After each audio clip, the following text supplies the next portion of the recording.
The origins of everyday items like cutlery are hard to pin down, but we can point out some incidents that led to their widespread adoption. This is exactly the case with the fork, and how it became a common kitchen utensil in the West. Forks made of bone have been found in archaeological sites in China. They are dated back to the year 2000 BC, but there's most likely no connection between those and the ones used in the West. The European custom is connected to the Egyptian utensil. Ancient Egyptian fork was a big straight two-pronged wooden device, designed for use in cooking, not in eating. From Egypt, this pitchfork made its way to the kitchens of the imperial palace of Constantinople, where sometime in 4th century AD, the custom of using it as an eating utensil was developed. It was first an extravagance of palatial etiquette, and was thus copied by the wealthy merchant class of the Eastern Roman Empire. By the 8th century, a personal fork had gained widespread use even in the middle-class households. Despite its popularity in Constantinople, fork was not adopted in the West until much later. The Westerners were content with just cutting their meat with knives and then picking the morsels up with their hands. Fork was brought to the Western Europe by a three-pronged assault of the Byzantine princesses. First, in 972 AD, Princess Theophano came to Rome to marry Holy Roman Emperor Otto II. At the banquet, she stunned the court by using a silver fork to cut her meat.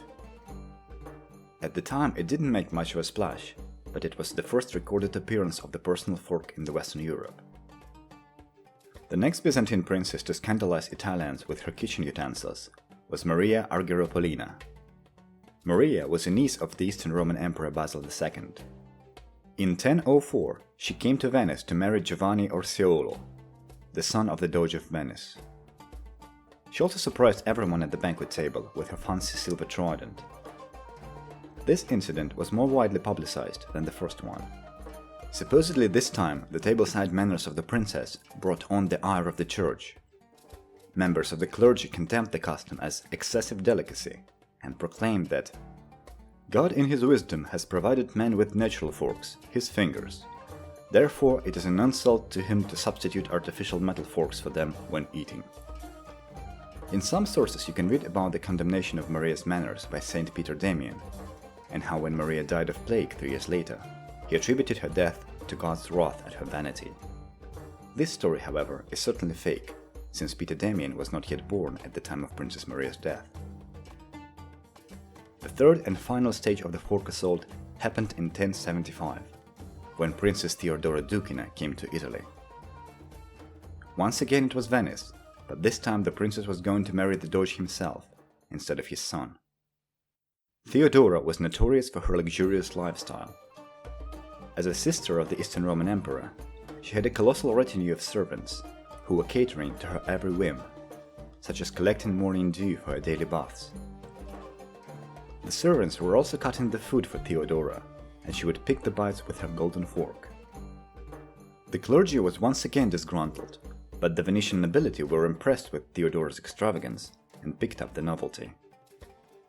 Apart from being associated with the court of Constantinople and its high status, a fork also offered great convenience for consuming pasta, a new favorite food of the Italians.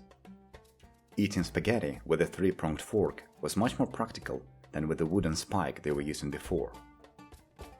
From Italy, a fork found its way into the fancy dining rooms of France and Spain. Soon it reached England and the rest of Europe.